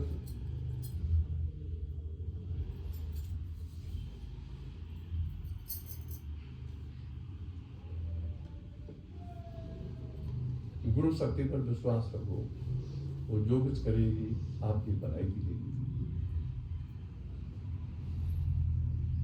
गुरु शक्ति का मतलब सूर्य शक्ति जो कि आपके अंदर है। अगर बादल सूर्य ढक लेते हैं, बादल सूर्य को ढक लेते हैं, जिसका अर्थ ये नहीं कि सूर्य नहीं है, बादलों के कारण नहीं दिखाई दे रहा, सूर्य तो है। कभी कभी गुरुजी इतने बड़े मतलब विपद आए हैं, लेकिन ऐसे लगता है कि जैसे कोई आपका जैसे कोई बड़ा है, ऐसे मुझे खींच के मतलब रक्षा करता है, ऐसे लगता है। बीच बीच में माँ के जाने के बाद जो आपने बोले थे, रक्षा तो करता ही है। रक्षा वो आपका आत्मा की रक्षा करता है, वही गुरु बनता है, वही देवता बनता है, वही राक्षस बनता है, वही भूत बनता है, वही प्रेत बनता है। अगर कुछ नहीं है, हम सब हमारे अंदर है। ये डिपेंड हम पर करता है कि हम क्या प्रकट करें अंदर। ब्रह्म प्रकट करना चाहते तो हम ब्रह्म प्रकट करते, राक्षस प्रकट करना चाह राक्षस। लेकिन मन के उसके बुरिया में मत जाओ। मन का जो साक्षी आत्मा है उसके साथ रहने की कोशिश है। ठीक है जी, माता केवल तुम्हारी मेमोरी करूंगी बड़ी, पर इतना थोक तो किसी ने किया, तो क्या कारण कर दिया। माता ने तो करोड़ों रुपये दिया नहीं, कोई पूरा बाजार दिया नहीं, कुछ वो बोला है। आसक्ति,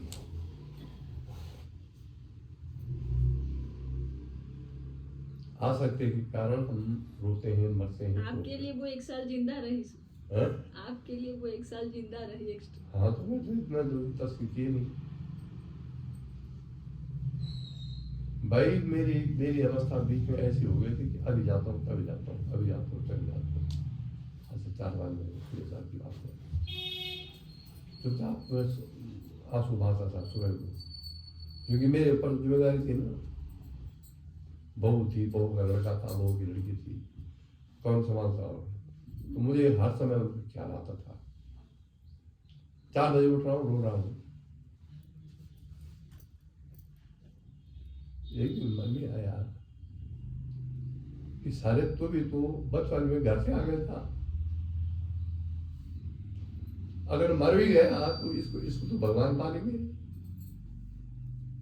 अगर किसी आदमी ने पाला तो पालने वाला भगवान है। ऐसा विचार करता। जब मैं तबीयत खराब होता था, मैं अपनी बड़ी बहू बुलाता था, उसको एक चक काट के दे देता।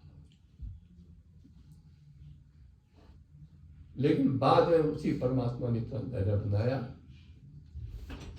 कि भयंकर थी, भयंकर आफत आई, क्योंकि प्राण निकलने वाले थे, अनुभव होना पड़ी, लेकिन फिर बच गया, फिर सो गया।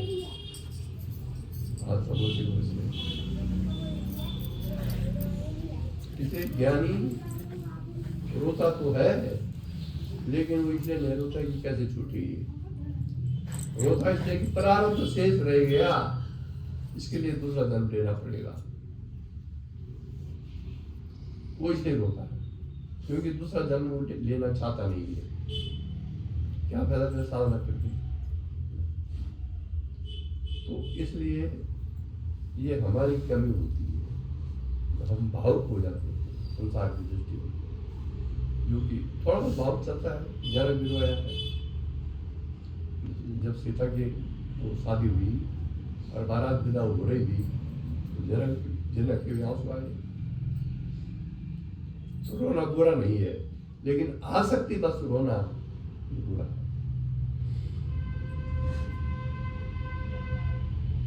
अब माँ उम्र 2 साल हुए, 2 साल हो गए, 1.5 साल, अभी दूसरी आदमी रो रही है। 1 साल जिनको रोना चाहिए उन लोग के पटों को तो आनंद करें घर में, भाई भाभी उसके बाद उसकी जमीन को खा रहे पी रहे, तू ऐसे रो रही है जिसका कोई अर्थ है नहीं। आप तो बोले थे ना, वो आप आसक्त में मत रहो, उसका प्रारब्ध जो अच्छा नहीं होगा बुरा, वो आपके ऊपर आ जाएगा या मेरे ऊपर आ जाएगा। आप ऐसे बोले थे तभी। क्या मम्मी के बारे में, क्या जो तभी वो जिंदा थी, आपने बोले थे। तो मरे हुए आदमी के लिए जब आप आंख उगाते हैं, तो यदि वो ऊपर के लोक में गया हुआ है तो नीचे के लोक में आता है तुम्हारी आंसू पीने के लिए। जो शास्त्र कहता है, मैं नहीं कह रहा हूँ। और जब वो तुम्हारे आंसू पीता है तो ऊपर के लोगों से नीचे के लिए आता है और उसकी दुर्गति होती है। इसलिए हम तो सोचते हैं कि हम बोल रहे हैं उनके लिए, आप उसको नीचे गिरा रहे हैं लोगों, ऊपर के लोगों से। वो तो जिस लोग में उसने जाना तो चली गई भोग करके। अब तो अलग रो रही है, तो और नीचे आ रही है, क्योंकि भाव तो वहां पहुंचता चित्त में है। वो शरीर तो है ही, चित्त में है तो आपके चित्त का भाव इसलिए उत्तर कर देते हैं। इसलिए ये छोड़, ये जो चीजें छोड़, माँ थी नहीं, तू छोड़ेगी नहीं, फिर रोएगी, क्योंकि तुम्हारा ये है ही। और उसे थोड़ा शरीर नाश करेगी, जो कुछ थोड़ा अंदर विद्या है वो भी खत्म हो जाएगी, और अंत में कोई बूढ़ी हो जाएगी, लकड़ी से चलेगी, कोई पानी पिलाने वाला नहीं रहेगा। इसलिए अपने जीवन को नाश ऐसा मत कर। हमारी माँ गई, हमारे पिताजी गए, हम तो नहीं रोए, 1-8 घंटे रोए, दुनिया के डर के मारे रोना पड़ा। हम तो नहीं, चलो ठीक है, चलो भाई निपटी। नहीं पढ़ते बस। भाई मरना तो सबने है, अमर काया यहाँ किसी की नहीं रही, हमें मरना है। ये जब ग्रुप में आ जाएंगे नरदेव उठाए धनुलीन हो गए, सबने जाना है।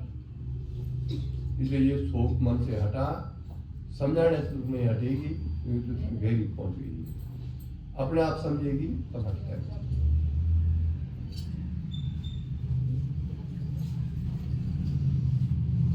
लड़का मेरा भी मरा, मुझे भी दुख हुआ होगा, लेकिन मैंने अपने आप को समझाया कि जो सारे मर गया मर गया, जो जिंदे हैं उनका पालन करना तेरा कर्तव्य है। चाहे तो चोरी कर, अचारी कर, टकारी कर, कोई कर, पर उनको आराम से रखना, उनकी सुख सुविधाओं का ध्यान रखना तेरा कर्तव्य है। अगर तेरे शरीर में है तो हो गया, उसको कोई वही भूखा गया था, हमारे क्या किया तू। ऐसा जब अपने मन को समझाओगी तब जाके आसक्ति खत्म होगी।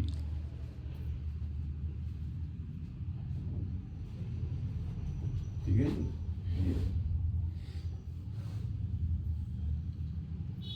और कुछ आप दुख की बात आ गई, कोई साधना की बात। मैंने तुझको उसी समय बोल दिया था, इसको बोला था कि तू उड़ीसा को तुरंत छोड़, भुवनेश्वर को तुरंत छोड़, मेरे पास पहुंच जाना। 15-20 दिन यहाँ घर मेरा घर है मेरा। एक थोड़ा प्रॉब्लम था ना, है? साधन का प्रॉब्लम था इसलिए। मैंने ये भी कहा था तो पैसे मतलब मैं पैसे भी भेज दूंगा आपसे, और तू यहाँ आया 15-20 दिन तक घूम, जंगल में घूम, प्रयास समझा, नहा धो, तो तेरा मन बदलेगा। तू नहीं माना, और नहीं माना तो वो संस्कार पड़ेगा दुख के अंदर, जिसको कि खत्म करना अब मुश्किल है। एक बार जो संस्कार पड़ जाता है वो फिर बहुत मुश्किल हो जाता है। वो आपको कोई ध्यान में भारी लग रहा है, कोई चीज ध्यान में बहुत भारी लग रहा है दिमाग में। ध्यान साथ लगेगा, ध्यान तो तब लगता है मन निर्मल हो। भाई मैं रोगी हूँ, मेरी किडनी खराब है, अगर मैं हर समय ये चिंतन लगा लूँ कि मेरी किडनी खराब है, क्या होगा, मैं मर जाऊंगा एक दिन, मेरे बालों से छू जाएंगे, पैसे भी नहीं मेरे पास, अब यही चिंतन चलता रहा तो मैं तुम्हें सुना। अब उल्टा चिंतन मैं करूं कि किडनी ठीक भी हो सकती है, जब तक इस शरीर का प्राण जाएगा तो वहां तक शरीर चलेगा, मेरा कोई क्या कर सकता है, परमात्मा मेरी रक्षा कर सकता है, गुरुदेव मेरी रक्षा कर सकते हैं। अभी पॉजिटिव चिंतन हो गया, अभी जब पॉजिटिव चिंतन होगा तब आप जी जाएंगे फिर आगे। महर्षि अरविंद थे, महर्षि अरविंद बहुत बड़े महात्मा थे, बड़े बड़े सेठ उनके सामने बैठे हुए अंत समय में। कोई बोला ब्रह्म लोग जाएंगे, कोई बोला सोने की पालेंगे, बहुत एक गरीब आदमी उनका शिष्य लास्ट में बैठा हुआ था। वो संसारिक कोई बात नहीं सोच रहा था, वो सोच रहा था कि मैं मुझको अब साधना नहीं कौन सिखाएगा, गुरु जी का शरीर पूरा हो रहा है, मेरी साधना कौन बढ़ाएगा, कितनी अच्छा। अब गुरु के बारे में चिंतन कर रहा, वो ये नहीं सोच रहा कि सोने पालेंगे, कहाँ ले जाएंगे, क्या ले जाएंगे। माँ शरीर में आग खुल फट उसका नजर पड़े, जो ही नजर पड़े तो उसके जो विचार है उनके अंदर आ गए। अरविंद जी उठे, एकदम मरणासन उठे, खड़े और सीधा ऊपर लाख में बैठा, ऐसे बैठा तो उसके यहाँ पर गर्दन रखिए जी, अपना सर रखा, प्रणाम, खड़ी छूट दी। अरविंद की कथा में वहां जितने बड़े बड़े सेठ बैठे बचे, लेकिन गुरु है भावों का भूखा। ठीक है, वो कब क्या भाव पकड़ करके आपका कल्याण कर दे कोई पता नहीं। अगर भाव ठीक है तो फिर गुरु में यदि कमी भी है तो पूरी हो जाएगी। मैं जब अपने गुरु के पास गया था, मुझे थोड़ा सा कोई गुरु है, मुझको कोई ले गया कि देवनाथ विज्ञान जी बहुत बड़े गुरु है यहाँ पे। अरे मैं कहता है नाम छोड़े, देवनाथ विज्ञान तो गुरु बहुत बड़े गुरु है, क्या वो छुपे हुए गिरफ्त में है, कोई जानता नहीं और वो प्रोजेक्ट करते नहीं कि मैं कोई गुरु हूँ, लेकिन वो बहुत महान चला गया उनके पास। उन्होंने उनको पूछा कि वो देवनाथ विज्ञानी जी मिल रहा है, उन्होंने कहा हाँ तो मैं हूँ। तो मोदी जी थे बाबा मुक्तानंद के शिष्य, उन्होंने तुरंत दंडवत प्रणाम करते हैं। और जब दंडवत प्रणाम किया तो मैं चौंका, मैं संदेश विज्ञान बहुत बड़े गुरु अंदर हो गए, मैं कौन प्रणाम करते, मैंने ऐसे कर दिया, फिर मैं किसी के पाँव को छू देना था, बड़ा ही उन्होंने बैठो। तो मुक्तानंद जी का वो विवेक आते हुए कहा मैं मुक्तानंद महाराज जी का शिष्य हूँ और उन्होंने मुझे आपकी बात भेजा है। उनका शरीर तो रहा नहीं, लेकिन उन्होंने मुझे कहा कि जब कभी अध्यात्म में तुमको कभी महसूस हो तो ऋषिकेश देवेंद्र विज्ञानी के पास जाना, मेरे सामने बात है। उनको पूछना। अब गुरुदेव जैसे मुक्तानंद का नाम सुना मुझे याद लग रहा, मुक्तानंद भाई जानते थे, आप बैठिए। अब मेरे लिए उन्होंने अच्छा बैठो, आप भी बैठो, मैं इस तरफ बैठता है, मुक्तानंद इस तरफ बैठी। अब देखो तो गुरुजी ने मेरे सर पीट कर दिया, मुक्तानंद बहुत बड़ा आदमी था, उनके साथ बात करने लगे, स्वामी के बारे में पूछने लगे, ये तो थोड़ी देर बाद मुझे समाधि हो गई अपना आप। फिर थोड़ी देर बाद मेरे आंखों में आंसू आ गए अपना आप। मैंने कहा कि जन्म विज्ञान की यही है और ये कोई सिद्ध है, किताबों का ज्ञान था, सिद्ध के सामने जाकर क्या होता है। और तो मैं जैसे मैंने ऐसा सोचा, अब देखो गुरु का भाव, जैसे मैंने ऐसा सोचा ये कोई गुरु है, सिद्ध गुरु है, वैसे उन्होंने हक में तो आप कर दिया। क्या नाम है आपका, मुझे पूछा, क्या नाम है आपका? मैंने मेरा नाम नवदेव है। कहाँ रहते हैं आप? मैंने कहा बंगले में। जिस पूछ रहे थे मैं उसी को उसका जवाब दे रहा था। अच्छा ठीक है, फिर मुक्तानंद जी जब मुझे कोई मतलब नहीं, लेकिन मेरा स्टार्ट हो गया समाधि, रोना धोना, गला मिल जाना। अब मैं शर्म की मारी कर ऐसा करूँ, कर ऐसा करूँ, क्या हो रहा है ये? जब आ गए तो उन्होंने कप लगा दी ठीक से, तब उन्होंने चाय मंगाई, चाय रखोगी, वो चाय पीता ठीक है, मुझसे कोई मगर पीट कर दी उन्होंने। फिर जब मैं उनका बेजब से व्यक्ति है, क्योंकि मैं किताबों में पढ़ा हुआ था सब कुछ।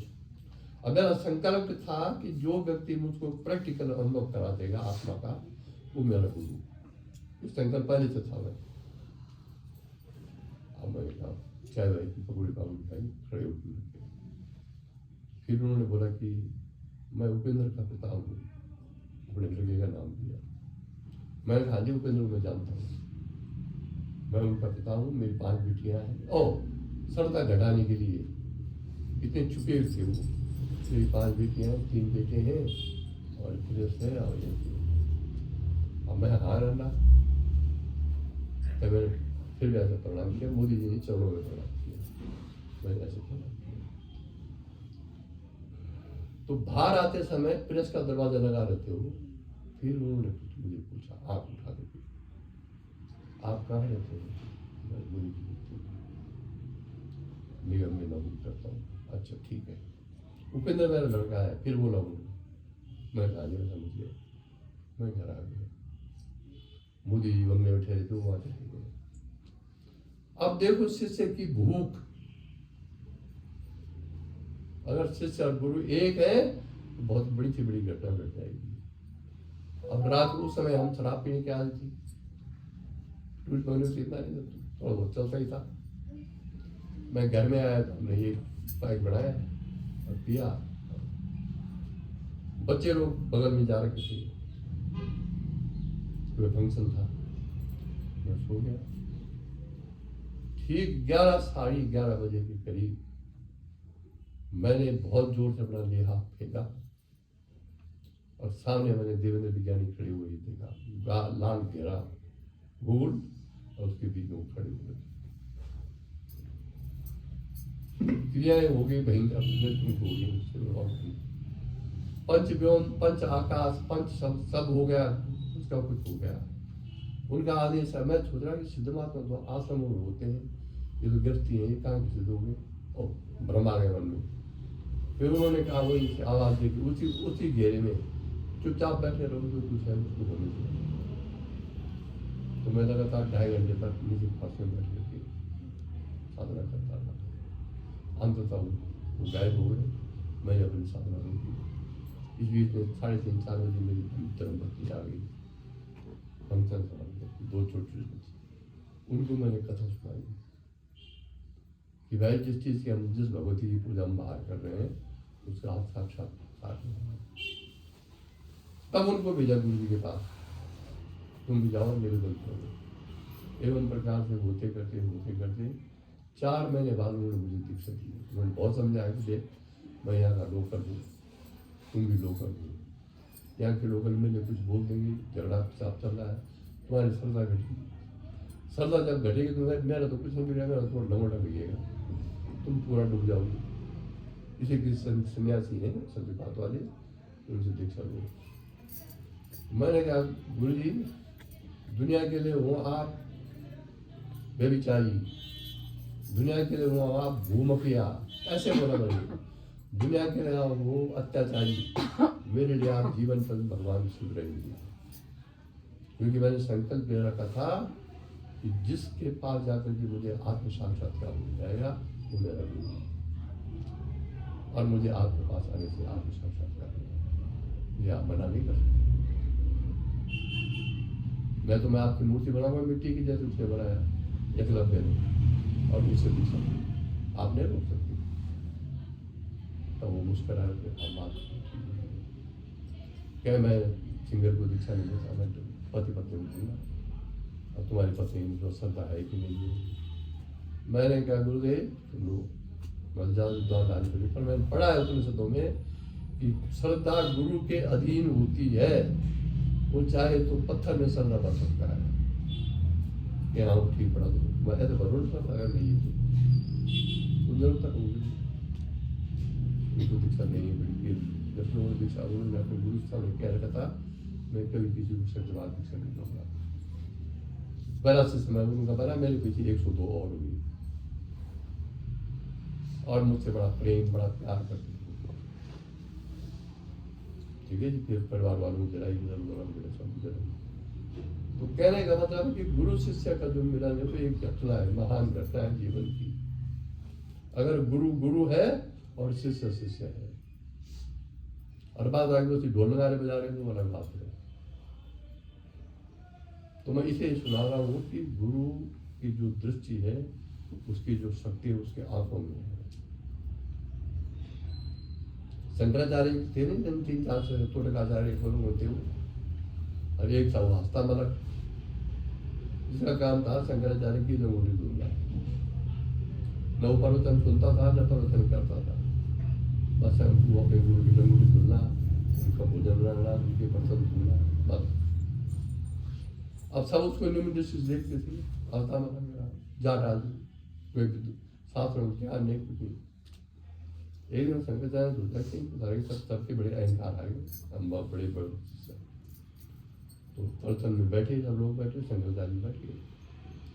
उन्होंने कहा महाराज किसका इंतजार है, सब लोग आ गए, आप प्रवचन शुरू कीजिए।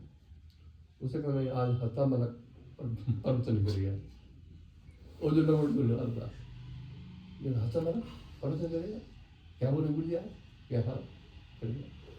अज्ञा गुरु को क्या जानता है, कहे तो देख लो आने दो उसको, वो लंगोटी उसके गुरु जी की लंगोटी डाल करके हस्तामलक जी महाराज प्रवचन करो।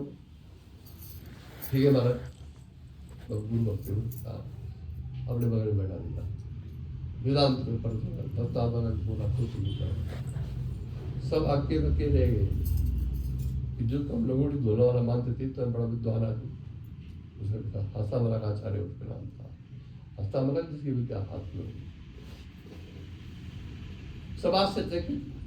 तब शंकराचार्य ने कहा कि गुरु का जो ज्ञान है, अगर वो गुरु है उसकी आंख हो गई, जिसकी तरफ वो आंख कर देगा उस ज्ञान दृष्टि से ज्ञान अपने आप पहुंच जाएगा। ये हमारे गुरु जी बोलते थे, इस शिष्य जब प्रणाम करता है तो ऑटोमेटिकली गुरु का ज्ञान उनके पास जाना चाहिए। अगर नहीं जा रहा तो प्रणाम में कहीं खोट है।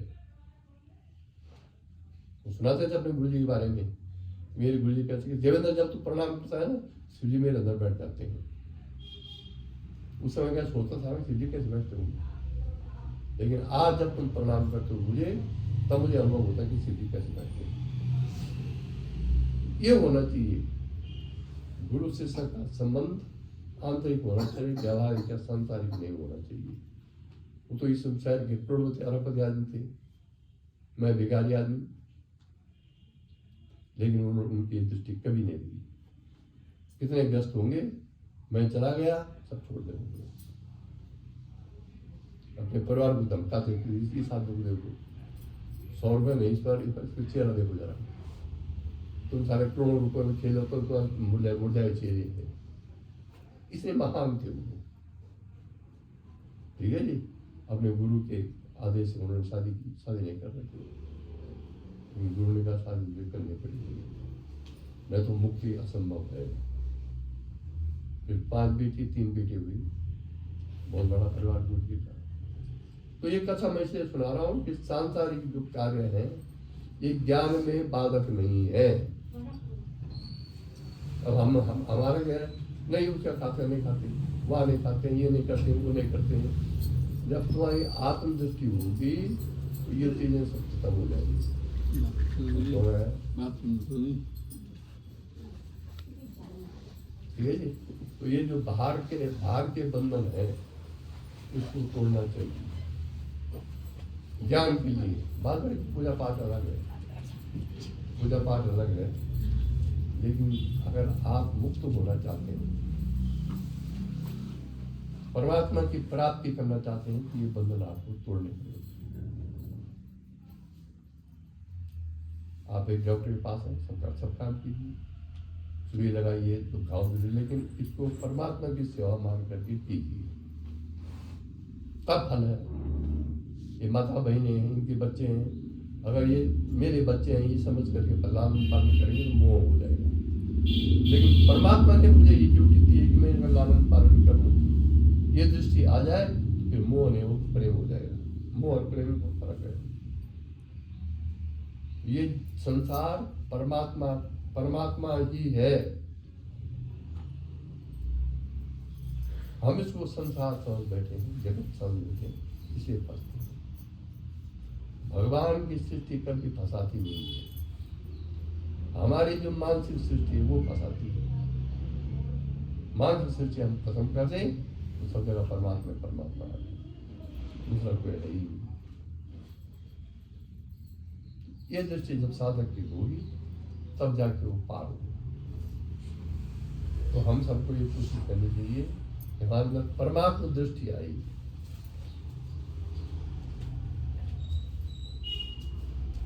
ओम, आइए अंदाता जी।